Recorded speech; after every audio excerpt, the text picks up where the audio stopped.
नमस्कार दोस्तों, मैं ज्योतिष आचार्य विकास जी आज आपके सामने एक अलग तरह का वीडियो लेके आया हूं। और इस ये वीडियो है कि जो हमें रास्ते में पैसे या सिक्के मिल जाते हैं या नोट गिरे हुए मिलते हैं, उनको हमें उठाना चाहिए या नहीं उठाना चाहिए, और उनका हमें क्या करना चाहिए। क्या वो हमें दान दे देने चाहिए, मंदिर में दान देने चाहिए, भिखारी को दान देने चाहिए, अपने पास रखने चाहिए, अपने पर्स में रखने चाहिए, अपनी तिजोरी में रखने चाहिए, कहाँ रखने चाहिए, उनका हमें क्या करना है। तो उसी सवाल का जवाब, और जो मेरा मैंने पढ़ा है, जो मेरा मत है, उसको मैं आपके सामने रख रहा हूँ। आशा करता हूँ आपको मेरा ये वीडियो पसंद आएगा। आइए भगवान गणेश जी को याद करते हैं। ओम गम गणपते नमः। भगवान शिव और माता पार्वती, मेरे माता पिता, पितृ देवता, मेरे ज्योतिष गुरु और सारे देवी देवताओं नवग्रहों को याद करते हैं ये वीडियो स्टार्ट करते हैं। तो हमारे पास कभी कभी ऐसा होता है कि हमें रास्ते में कुछ पैसे, कुछ बहुमूल्य सामान या सिक्के या नोट मिल जाते हैं। तो ये वीडियो शुरू करने से पहले मैं बता दूं कि ये जो वीडियो है, ये जो वीडियो आता है, ये शकुन शास्त्र के अंदर आता है। शकुन शास्त्र की बहुत कम लोग बात करते हैं, और शकुन शास्त्र की इंटरप्रिटेशन के लिए आपकी इंट्यूशन पावर बहुत अच्छी होनी चाहिए, या आपका प्रकृति के साथ, नेचर के साथ कनेक्शन होना चाहिए। तो इसलिए शकुन शास्त्र हम आजकल कम बात करते हैं, क्योंकि एक तो हम प्रकृति से इतने कनेक्टेड नहीं है, आर्टिफिशियल एनवायरनमेंट में रहते हैं, मतलब घर के अंदर रहते हैं, एसी में रहते हैं। तो इसकी नॉलेज बहुत कम लोगों को है, और इसकी कोई बहुत सारी बुक्स भी अवेलेबल नहीं है। तो ये होता है, आपको नेचर एक इशारा कर रही होती है कि अब आपके भविष्य में क्या घटना घटेगी। तो नेचर ऐसे बहुत सारे इशारे करती है, जैसे कि कभी कभी जैसे कहते हैं कि तूफान आने से पहले एकदम शांति हो जाती है, भूकंप आने से पहले जो कुछ जानवर हैं वो अजीब तरह से बिहेव करने लगते हैं। तो ये सब कुछ शकुन शास्त्र में है।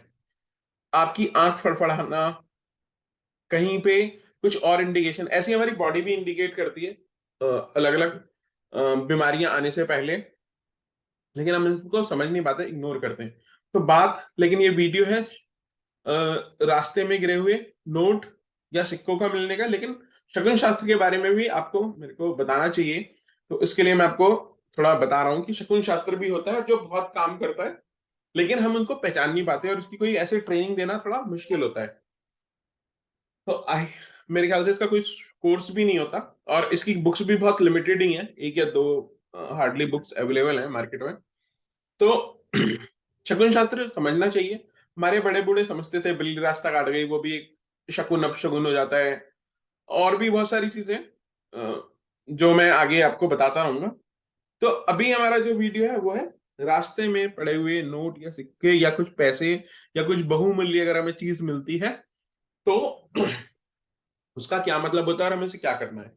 तो सबसे पहले ये ऐसा होता है कि जो हमें पैसे मिलते हैं उस टाइम हमारी मनोदशा क्या है, मतलब हमारे दिमाग में चल क्या रहा है, क्योंकि वो नेचर का हमें एक आंसर होता है हमारे क्वेश्चन का। ठीक है।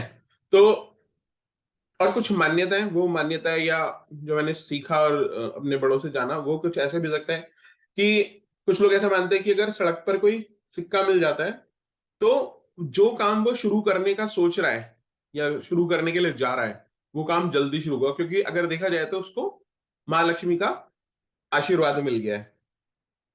और अगर उसके वो किसी आर्थिक संकट से गुजर रहा है, मतलब फाइनेंशियल क्राइसिस से गुजर रहा है, तो उसकी क्राइसिस खत्म हो जाएगी या उसको कुछ ना कुछ हेल्प मिल जाएगी। एक और दूसरी मान्यता है कि अगर किसी को सड़क पर कोई पैसा मिलता है, तो उससे माँ लक्ष्मी प्रसन्न हो गई है और उसे अचानक धन लाभ हो सकता है। तो अ, या वो कोई प्रॉपर्टी में इन्वेस्ट करे, किसी भी तरीके से उसको धन लाभ हो सकता है। ऐसा माना जाता है कि अब अगर आपके पास पैसा आएगा तो आपकी लाइफ में प्रॉब्लम नहीं होंगी, ये तो ऑब्वियस है। तो ऐसा भी होता है कि ये इंडिकेशन है कि आपका एक अच्छा पीरियड चालू हो रहा है, अब आपको परेशानी नहीं होंगी, लाइफ एक आप अच्छी लाइफ जिएंगे। और अगर आप किसी किसी आवश्यक काम से घर से बाहर जा रहे हैं और आपको कुछ पैसे या सिक्के मिल जाते हैं, तो ये इंडिकेट करता है कि आपको सफलता मिलेगी। तो आपको पैसे कब मिल रहे हैं, घर से बाहर जाने पे या घर वापस आने पे। अब अगर घर से बाहर जा रहे हैं तो आप किसी काम के लिए जो है वो घर से बाहर जा रहे होंगे ना, किसी काम को करने के लिए। तो अगर तब पैसे मिलते हैं, इट मीन्स कि आपका वो काम सफल होगा, आप लोन लेने के जा रहे हैं, आप कोई डील करने आ रहे हैं, तो आपको फायदा होगा, है ना। लेकिन आप जब घर वापस आ रहे हैं और तब आपको पैसे मिलते हैं, इसका मतलब जो आप काम करके आए हैं उसमें आपको सफलता मिलेगी, मतलब उसमें आप प्रॉफिट बनाएंगे। तो ये भी अंतर होता है कि आपको पैसे जो हैं वो कब मिल रहे हैं, घर से बाहर जाते हुए या वापस आते हुए। कौन से दिन मिल रहे हैं, आपने किस कलर के कपड़े पहने हैं, उसके भी ऊपर बहुत सारी चीजें हो सकती हैं। लेकिन अभी इस वीडियो को छोटा और सिंपल करने के लिए मैं खाली बात ये करूंगा कि जब आप घर से बाहर जा रहे हैं या घर वापस आ रहे हैं तब आपको पैसे मिल रहे हैं। तो उस पे भी हम तब से ये पता कर सकते हैं कि आपका काम सफल होगा या आप जो काम करके आ रहे हैं उसमें आपको सफलता मिलेगी और उससे मुनाफा होगा, क्योंकि हम सब लोग प्रॉफिट के लिए ही काम करते हैं ज्यादातर। अब ये भी हो सकता है कि आप मान लीजिए अपने ऑफिस जा रहे हैं और आपको तब पैसे मिले, है ना, तब पैसे पड़े मिल गए, तो आपको क्या करना है, तो आपको वो पैसे अपने ऑफिस में रखने हैं। और आप जब ऑफिस से वापस आ रहे हैं तो आपको वो पैसे अपने घर में रखने हैं, क्योंकि नेचर बता रही है कि कहाँ जाते हुए आपको वो पैसे मिल रहे हैं, तो वो आपको उसी कार्यस्थल पे या अपने घर के अंदर रखना है। बहुत सारे लोग क्या करते हैं कि इसको मंदिर में भी चढ़ा सकते हैं, मंदिर में भी चढ़ा सकते हैं, लेकिन मेरा ये कहना है कि आप मंदिर में ना चढ़ाएं, वो अपने पास रखें, कि नेचर ने आपको कुछ दिया है, ये टोकन है, टोकन मनी है, ये टोकन है, ये इंडिकेशन है कि आपको जल्दी ही जीवन में सफलता मिलेगी, आपका एक गोल्डन पीरियड चालू होगा। कई बार थोड़े पैसे मिलते हैं, कई बार बड़े पैसे मिलते हैं। अगर आपको बहुत ज्यादा पैसे मिलेंगे तो आप सोचेंगे नहीं कि आपको क्या करना है, ऑब्वियसली आप समझदार हैं, मुझसे ज्यादा समझदार हैं तो उसको यूज कर ही लेंगे। थोड़े पैसे मिलते हैं तो ये वीडियोस के लिए जब आपको छोटे पैसे मिलते हैं, तो जैसे हम मंदिर जाते हैं, जैसे वैष्णो देवी जाते हैं तो वहां पे एक सिक्का मिलता है, या बहुत सारे मंदिरों में खजाना मिलता है, जिसको खजाना कहते हैं। कुछ जागरणों में भी खजाना दिया जाता है, माता का खजाना या और अलग अलग भगवानों का खजाना दिया जाता है। तो आप ये जानिए कि भगवान के मंदिर नहीं गए, लेकिन ये पूरी की पूरी नेचर, ये पूरी कायनात ही भगवान का मंदिर है। तो वहां से आपको एक खजाना मिल गया, तो आप उसको उस तरीके से ट्रीट करिए, उसको फेंकिए नहीं, उसको किसी भिखारी को नहीं देना, क्योंकि आपने एक तरीके से वो पास कर दिया जो आपको नेचर दे रही है। और सबसे इंपॉर्टेंट बात है कि आपकी मनोस्थिति कैसी है, आपका उस टाइम क्या आपका मन में प्रश्न है, क्योंकि नेचर भी हमारे क्वेश्चनों का आंसर करती है। तो उस चीज का ध्यान रखते हुए भी आप डिसीजन ले सकते हैं।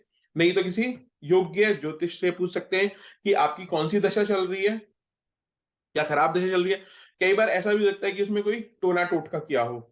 तो अगर वो आपकी खराब दशा चल रही है, खासकर राहु केतु शनि की, या आपके छठे आठवें 12वें घर की दशा चल रही है, आपकी कुंडली बहुत कमजोर है उस टाइम में गोचर की या दशा की वजह से, तो फिर आपको पैसे नहीं यूज करने। ये आपके डिस्क्लेमर के लिए कि फिर आपको पैसे नहीं यूज करने, बट आपकी दशा अच्छी आने वाली है, तो भी आप वो पैसे यूज कर सकते हैं। अब बात आती है कि मैं तो नाड़ी ज्योतिष पे वीडियो बनाता हूं ज्यादातर, तो नाड़ी ज्योतिष में रास्ते में मिले नोट और सिक्के क्या कहते हैं। तो नाड़ी ज्योतिष में ऐसा कुछ लिखा नहीं है गया है, क्योंकि अगर आप देखें तो नाड़ी ज्योतिष जितने हजार साल पहले लिखी गई थी तब शायद नोट तो होते ही नहीं थे, सिक्के या तब गिन्नियां चलती होंगी, सोने की जो सिक्के होते थे वो चलते थे।